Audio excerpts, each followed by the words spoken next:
Hey everybody, my name is Paul Esden Jr., aka Boy Green. Welcome to Play Like a Jet Zone, episode number 2. Of course, last week we had Scott Mason on introducing the new site. If you haven't been there, go to playlikeajet.com right now. I don't know what you're waiting for. We've had a bunch of content up this week from myself and a variety of the other contributors. But again, every Sunday, if you missed last week's episode, you can check it out on my channel. It's in my playlist, Play Like a Jet Zone.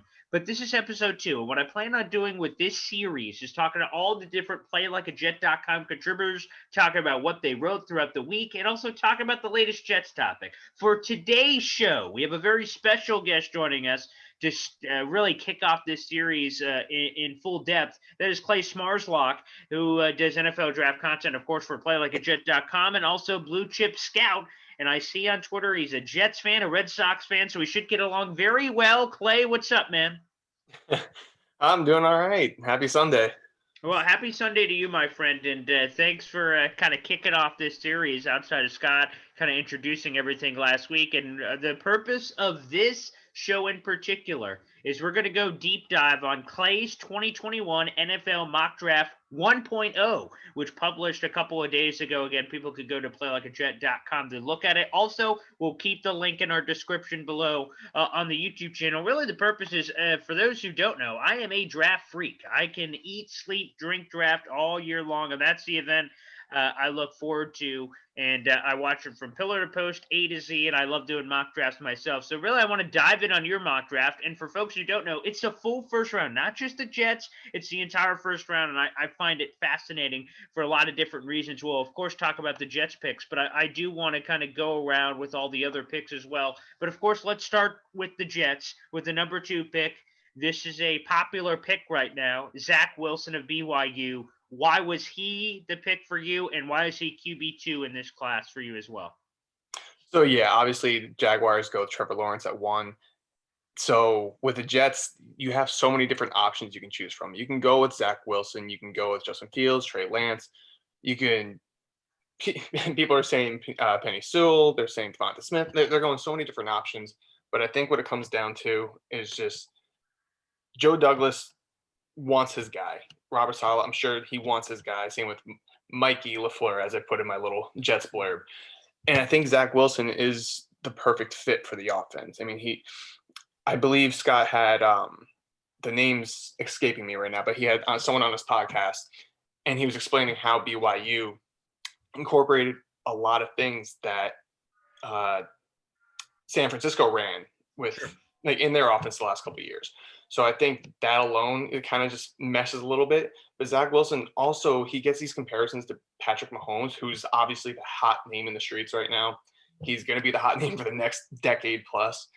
And that's just how the NFL is going now. Like, you want these quarterbacks that can make plays out of the pocket, can, when the play's breaking down. Yeah, Sam Darnold has been able to do that, but he also struggles to make plays in structure. Zach Wilson shows he can do that very efficiently. He takes care of the ball. Field Yates, he put out a tweet out there. He was, I forget the exact tweet, but he completed 30-plus yard passes at an alarmingly high rate.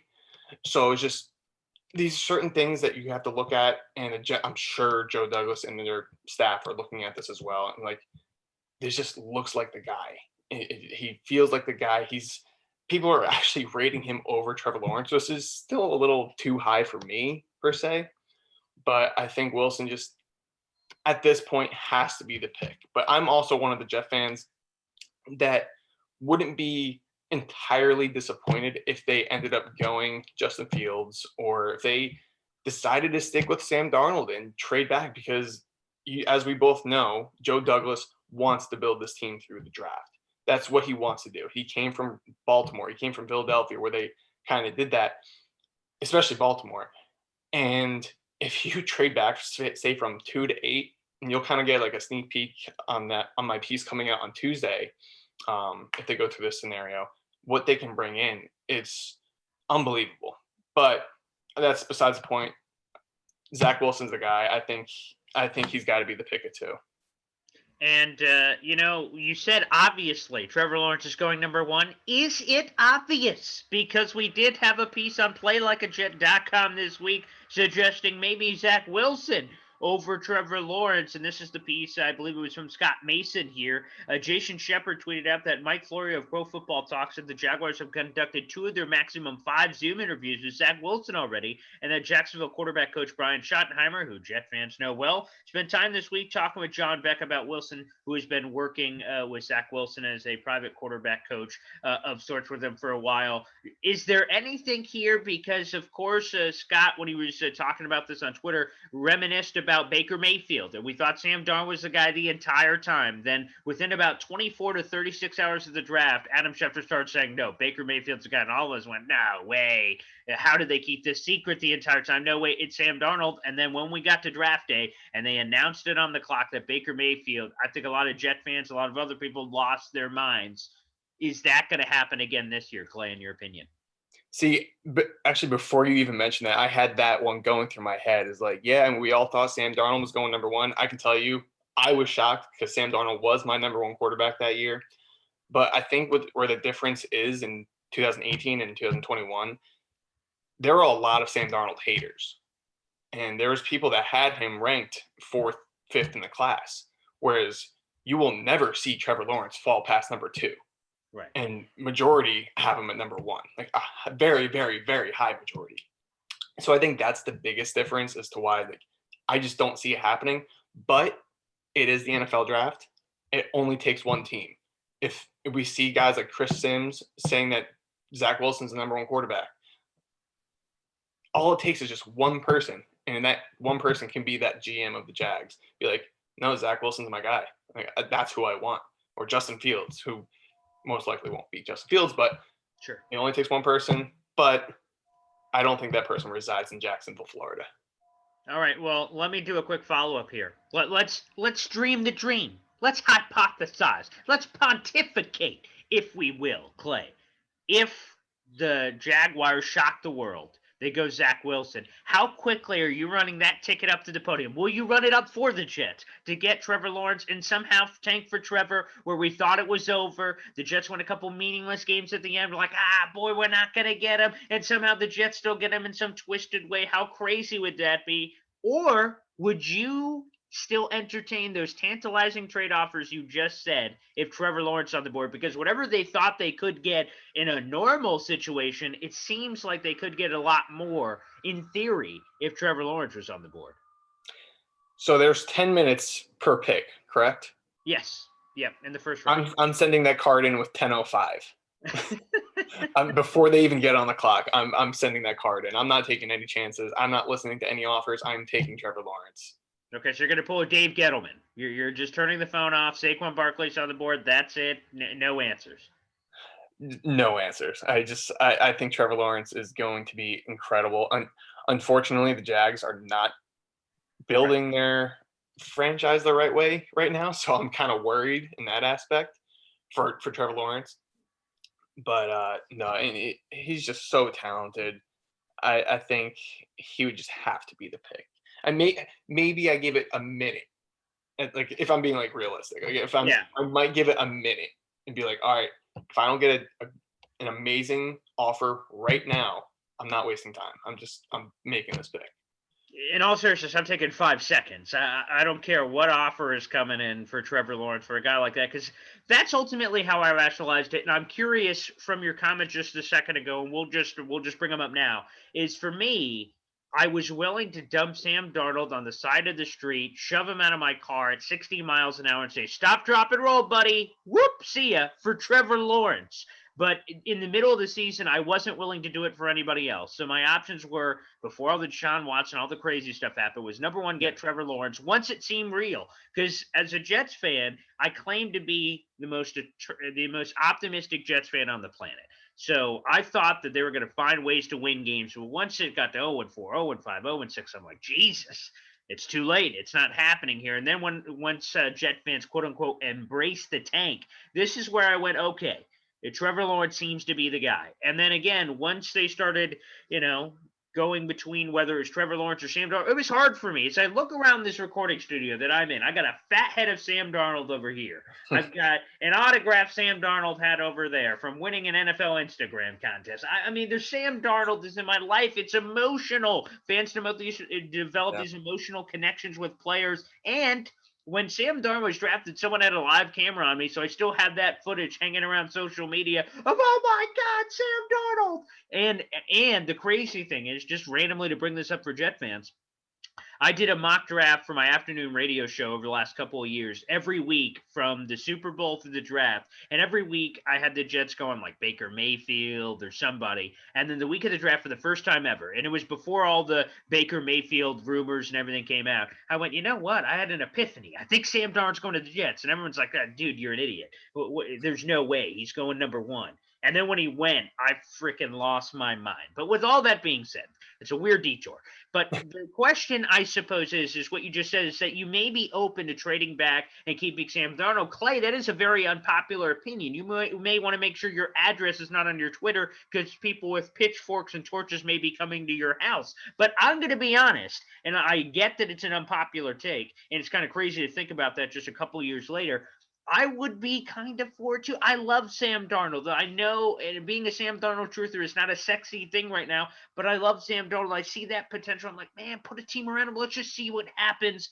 But I think the overall consensus of the negative Sam Darnold club is he ranked as a 33rd overall quarterback in QBR last year. What is the ceiling? How much higher can he go? Can he go from terrible to great? If he can, then maybe it's worth it. But how much higher can he go? Explain the rationale of that potential decision. So actually, I'm going to kind of go in a different direction with it. Sure. And I might be in the minority in this thinking. And I could be wrong. Okay. But I think this decision to pick a quarterback has nothing to do with Sam Darnold.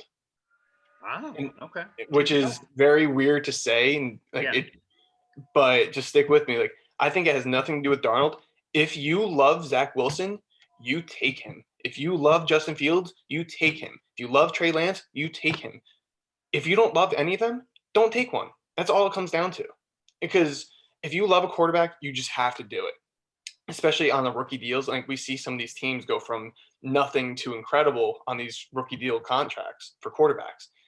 If you love one of them, you got to just run with it. But if you don't, stick with Darnold for a year at the very least. Hopefully he pans out. But if he doesn't, then you got future assets to go get a veteran quarterback or a rookie quarterback or what have you. I think it just comes down, if Joe Douglas or Saleh or whoever's in the room making this decision, if they love one quarterback, they have to do it. But don't take a quarterback just to take a quarterback, just because your fans say you have to take a quarterback. And Clay, let me address an obvious point here. So you said Trevor Lawrence going number one is obvious thing. I've got an obvious thing. So you just talked about the love of the quarterback, and I agree. With the rookie contract and then Sam Darnold's fifth-year option that's coming up in May, again, it makes sense to go with the rookie and reset the clock if you love one of the quarterbacks. I also want to bring this up because there are enough Jet fans out there, and it could just be the loud, small minority. There are a lot of Jet fans out there saying, oh, Paul, you could trade back and still get Trey Lance. To me, that is the dumbest take in history. If you love Trey Lance, Mac Jones, I don't give a flying hoot who you love. If you deem Joe Douglas is going to go, oh my God, this guy is the guy. I don't care what the fans say. I don't care what the analysts say. If you guys say this is a franchise quarterback, then you run up to the goddamn podium at 2 and you take him. You don't trade back and take a quarterback. There's no scenario where I see that happening. I don't care what tantalizing offers they could get from dropping from 2 to 4. You don't risk the biscuit for that. That just doesn't make any sense. So I just wanted to make sure to establish the obvious, and of course you could comment on that, Clay, because I see that too often from Jets fans, and to me, that's bonkers to potentially trade back and lose out on who you think is a franchise quarterback. You don't play around with something like that. Yeah, that's just the optimism that Jets want to have. Like, they want just something good to happen. They want that crazy thing where, like, oh my God, we took advantage of the Falcons or whoever. We traded back and still got our guy. Like, it's just, ideally, yes, that would be perfect. Sure. But in reality, it just doesn't work out that way. The only way it does, which is probably not very likely, is if they love all 3 of those quarterbacks or 4 of those quarterbacks, and they're fine taking either one, like any one of them. That's the only way, but that's just not how it's going to work.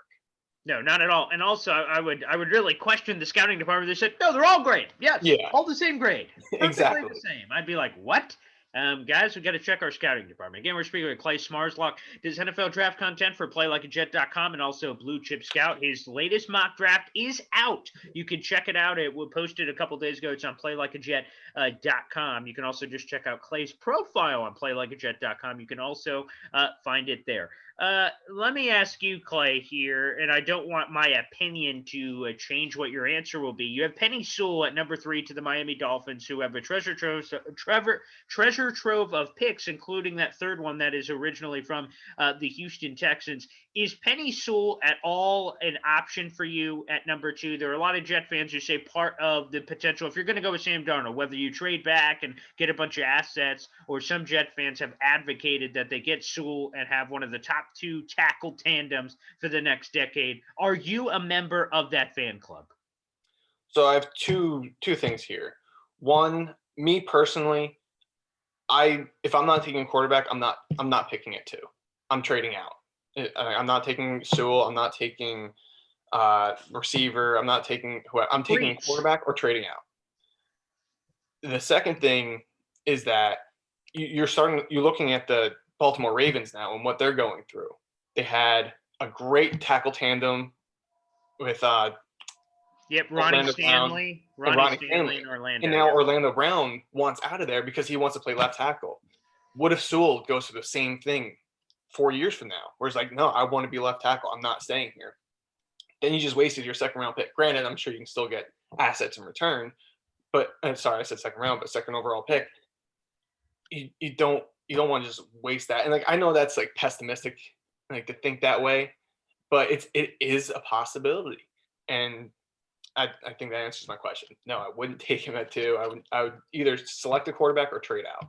Clay, I agree with you 1,000%, but I made an entire video about this. I'm going to be honest. I think it's the most passionate thing I feel about during this draft cycle is the Jets not taking Sewell. And I basically said it in the other YouTube video. You guys can check it out on my channel. You're here right now, youtube.com/boygreen25. Just find the Penny Sewell picture. You'll find it on there. I think it would be a massive mistake for what you just said.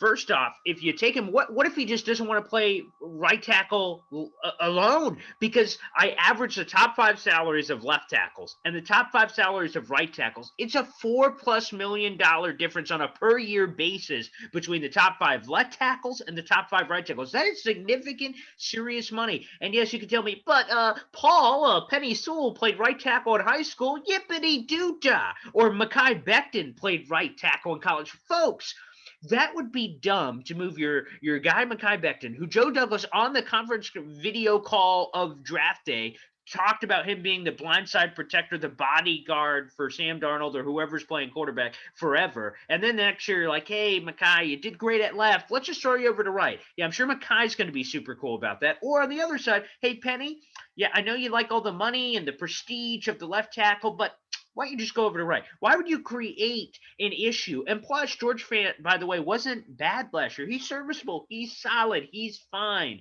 But the money aspect, the fact of using your resources. Let me ask you a trivia question, Clay. You didn't even know this was going to happen, but you're a draft guy, so let me ask you. In the modern history of the NFL since 1970, how many teams with the second overall pick do you think have taken a right tackle in the last 52 years? How many teams since 1970 have taken a right tackle second overall?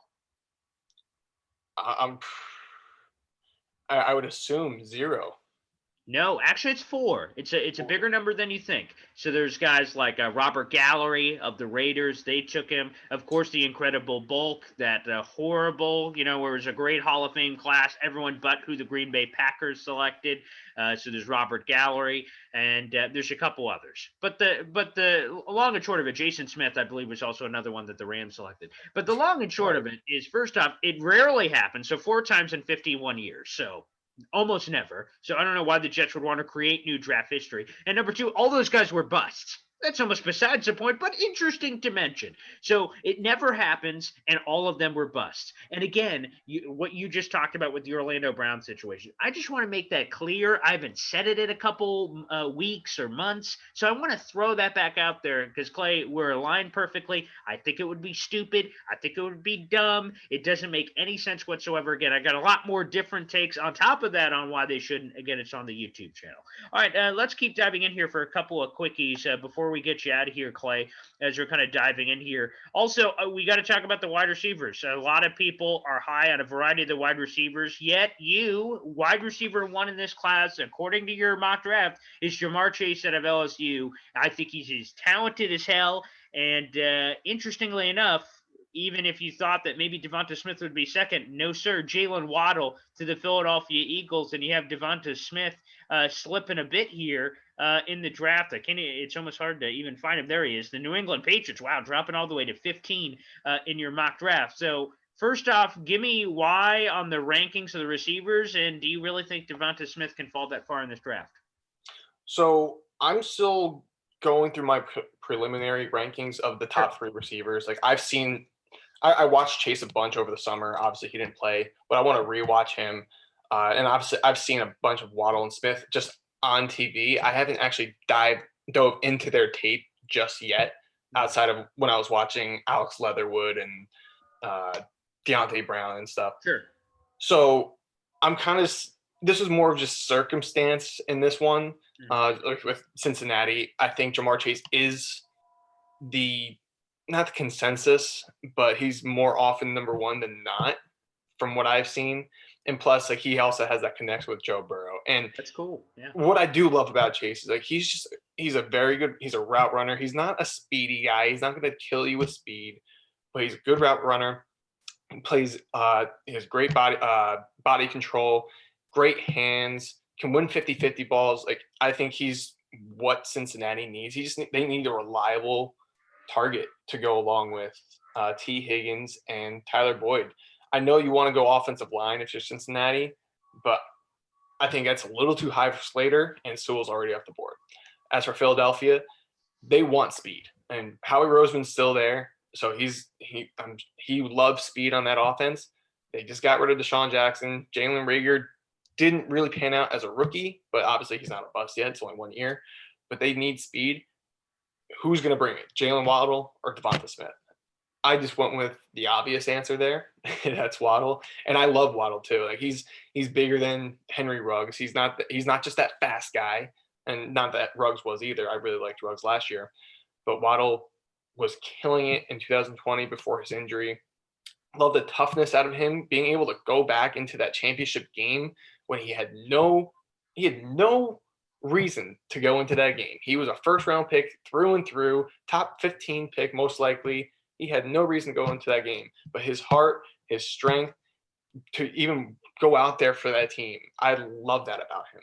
And that, I hate talking that highly about Alabama as a Gator fan, but he deserved it. Like, that was incredible to see him do, even though it was a stupid decision on his part. And Devonta Smith, obviously the Heisman Trophy winner. The trophy itself doesn't mean anything to me in terms of draft. It's an amazing award to have. First receiver to do it since the 90s. It's just, when it goes to translating from college to NFL, it doesn't mean anything to me. We've seen how many Heisman Trophy winners just go out and do nothing in year 1, 2, 3, 4, whatever.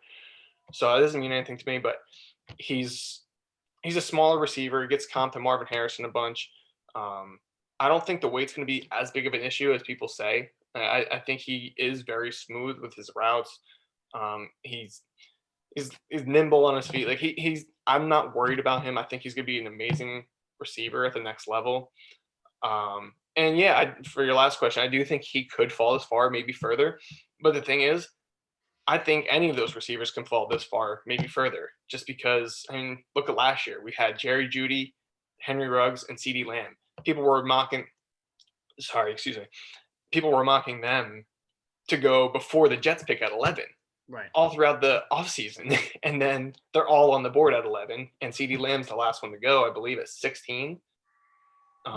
So I mean, we could see something like maybe not like to that extent, but we could see Devonta Smith or Jalen Waddle fall to 16, 17, or what have you, maybe 18 to Miami, which hopefully that doesn't happen.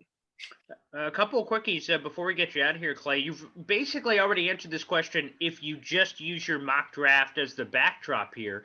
But players who sat out last year, how does that affect their rankings? How does it affect their potential stock in your mind? Does it hurt them? Does it help them? Because obviously, like a guy like Jamar Chase is a good example. So he sits out, and he's obviously still a talented receiver. He just basically has been on vacation for the whole year, and other receivers have had opportunities to just leapfrog him just because, quite frankly, he's just at a standstill. Nothing's happening, whether negative or positive, but everyone else may be doing positive or negative things to move around him. In your mind, and not just Chase, just kind of in general, to use that as part of the conversation, how does that affect the stock of these players in your mind as you're doing this mock draft 1.0?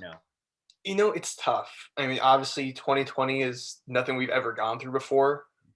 We've never seen so many opt-outs, so I guess we'll find out on April 29th how much it actually did hurt them or help them, I guess. I don't think it helped. But I think with social media being what it is, recency bias is a huge factor. So people haven't seen Jamar Chase on the field since winning that national championship in early 2020 before COVID happened.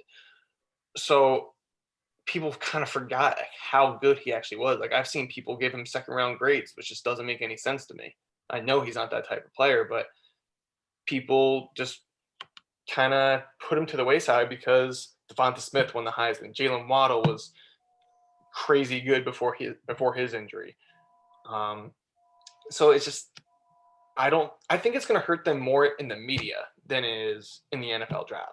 These draft guys, they're watching tape from their freshman year, sophomore year, junior year, whatever. Like they're going all the way back. So I don't think it's really going to hurt them in the eyes of NFL front offices, but for media members such as myself, where like we all we all have other jobs. Like this is more of like a hobby than anything else, and it's just because we can't go back and watch every single snap of every single receiver. It's going to hurt them a little bit more now than it would in the NFL. But yeah, I mean, I'm very curious to see how this all translates into the NFL, just because 2020 was very weird. Very weird. That's a good way to put it. Again, Clay Smarslok here on Play Like a Jet Zone, talking about his 1.0 mock draft. Again, you can find it on playlikeajet.com. We'll also have the link in the description below here on YouTube. Now, let's pontificate. Let me ask you a question. So, for instance, Devonta Smith drops to 15 in your mock draft. That could happen. Who knows? But if something like that happens, where a player is there that we didn't think was going to be there, it could be, Smith or Waddle or whoever that player is. If you're the Jets at 23, their other first round pick, which we'll mention before we get out of here, but if you're there at that pick, the Jets have ammunition. They have assets. A lot of us suggest they should trade back, not be trading up, but would it even be on your radar if a Devonta Smith or, again, any player that would drop the Micah Parsons, whoever, that you weren't expecting, would you be willing to trade up if you're the Jets from 23, say, you know what? We could double dip here, and you're double dipping anyway, obviously, in theory, if you just stay at your two spots. But you could get a talented player who's slipping down the board, and you could just go leapfrog and attack him, and you'll pair him with whoever you took at second overall. Would that at all be on the table, or you wouldn't even consider something like that? I would consider it. It depends on who the player is. Like for instance, in this mock draft, I didn't have any trades. So somehow, as I was going through, I don't know how it happened. Somehow I had Kyle Pitts fall all the way to 21, even though he's locked into my number 2 player on my board. Sure. It's just like so if that were to happen, say Pitts falls to I don't know 19. Sure. I would 1000% trade up with the Washington football team to take Kyle Pitts. If you can name any of those 3 receivers, I would definitely consider trading up to take them if they fall to a certain point. But like I'm not going to go from 23 to 13 just because the Jets have so many holes on this team where it's just impossible to. Well, I shouldn't say impossible. It's just not the smart thing to do to trade assets that can help the team now and in the future to go after one player. When we saw Justin Jefferson go as receiver 4. No, he was the 5th receiver taken, and he was easily the best one last year. Like there was hands down best one. I think like when stuff like that happens, it kind of makes you think like, all right, is it really worth, especially on a team like the Jets where we're not close to competing, is it really worth to give away these extra darts to go after what is inevitably another dart? And like it's just, I don't know. It depends on how far these receivers go, or Kyle Pitts or an offensive lineman. But I would like to stay at 23 if we could. Well, if we do, we get Azeez Ojulari out of Georgia, the edge rusher. So fantastic, and I'm sure every Jet fans that's watching, get your bingo card out. Again, I'm going to say something that you hear all the time. The Jets haven't had an edge rusher since John Abraham, so this would be nice. So there you go. Mark that off on the bingo card. So let me ask you, how good is Azeez Ojulari? Does he fit the scheme? Because everyone says that Robert Saleh needs edge rushers, and they're going to need to probably dip into free agency. They're going to need to dip into the draft, and it's just been a non-factor, quite frankly, for the team for a very long time. When I try to think of the double-digit sack guys over the years for the Jets, I bring up Calvin Pace, Muhammad Wilkerson. I mean, there's not a lot of names to draw from here, Clay.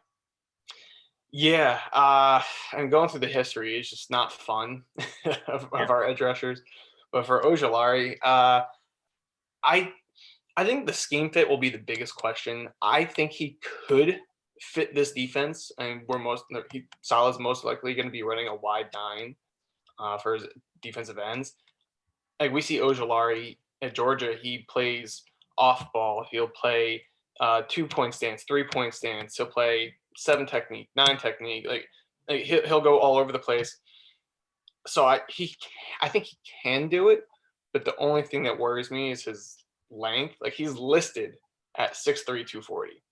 Is he really 6'3", 240, or is that just what we're being told? Because without the combine, we don't get his actual measurements. So I think that would be my biggest question with him. But I think I mentioned it in my blurb of him. Worst case scenario, he's a pass rush specialist. He'll still be able to get after the quarterback. He might not be able to help in the run as much as we had hoped, but this is worst case. I think he still would be the best pass rusher on the team. His hands are so violent. It's so fun watching him. He has speed. He has bend, ankle flexion. Like he has all these things to get to the quarterback. He has a variety of moves. You can probably add a couple more, but I think he would easily be the best edge rusher they've had in a very long time. And let's just say, like, I think, and some people compare him to D Ford. I know Luke Grant from Play Like a Jet has comped him to Yannick Ngakoue, who's a free agent this year. Interesting. So, I mean, I think Ojulari is going to be a very good player. Georgia used him in way too many ways to kind of like hurt him. Like he was dropping back in coverage way too often, to where and he still led the SEC in sacks. Like he was just a very, very good player, and I think if he falls to 23, it'd be hard to pass on him. Just knowing that they have no one at the position right now. Like under contract, I think they have Jabari Zuniga, Bryce Huff, Frankie Louvu. Wow. I think that's it. Because Terrell Basham. That's all I have to say is wow. Yeah, Terrell Basham might be the best one, and he's a free agent. Yep. So, I think if he falls that far, you just have to do it. Unless there's a couple of things. There are a couple of other names I'd still go for. Sure. And Clay, last one before we get you out of here. And this pick isn't even in your mock draft because it's only a first-round mock. But I'm going to tell you, as a Jets fan and as a diehard draft fan, I'm almost looking forward to it more than anything in the draft, and this probably sounds weird and crazy. The 34th overall pick, where the Jets will have a day to reset their board. So for folks who don't know, night 1 is the first round. Night number 2 is rounds 2 and 3, and then the final night is rounds 4 through 7. And to me, having a pick at the top of that Jet fans have only had to talk about it for years of potentially trading up. Oh man, they could trade up to the top. And last year it's like, oh man, they could get Michael Pittman Jr. Yep. Oh boy, they could get T. Higgins. Let's trade up. Let's make a move. It's exciting. It's sexy. And somehow Joe Douglas traded back. And I was so worried when he traded back. And I'm like, oh my God, Chase Claypool's still on the board. Van Jefferson's on the board. What about Denzel Mims? I don't know about trading back. And Joe Douglas, give him credit. He's got golden-sized cojones there, because I thought he was going to miss out on all of them, and we were all going to regret it and throw crap at Joe Douglas, but he didn't. But getting back to the point here, that 34th overall pick is super valuable to me. I almost view it as a first-round pick, quite frankly, and runs always happen on draft day where it's a ton of quarterbacks or a ton of this or a ton of that. Then there's all this talent that's just sitting there at the start of the second round. How exciting should that position be for Jet fans? Am I too excited for this, or could that prove to be a really good player at 34 in your mind? No, I think you have every right to be excited. I'm excited about having the 34th pick because they can trade up. They can use that pick to trade back into the first round, get that 5th-year option on a player, and not have to give up much more. Like they can go from 34 to 32 and give up a day, like maybe Seattle's 3rd rounder. Like I don't even know. I would have to see how much it actually costs, but like you're not gonna have to give up too much to get back into the first, which is exciting in itself.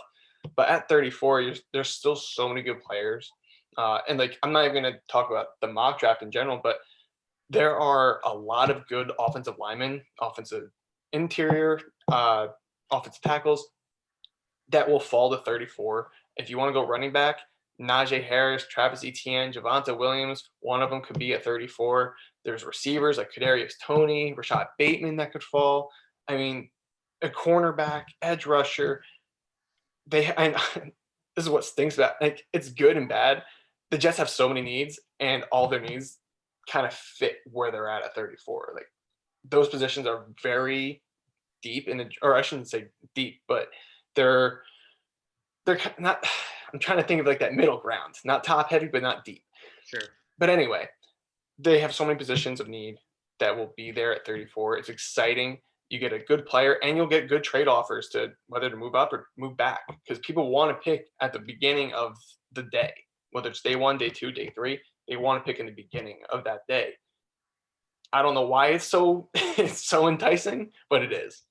It certainly is, man. Well, Clay, I want to thank you for joining me on episode number 2 here at Play Like a Jet Zone here on a Sunday. Your mock draft was fantastic. There's just so much more we could get into. We could talk for hours about your mock draft and the draft in general. We'll definitely have you back on here in the future leading up into the draft. Thank you so much, man, and looking forward to your next piece. Yeah, thanks for having me, Paul.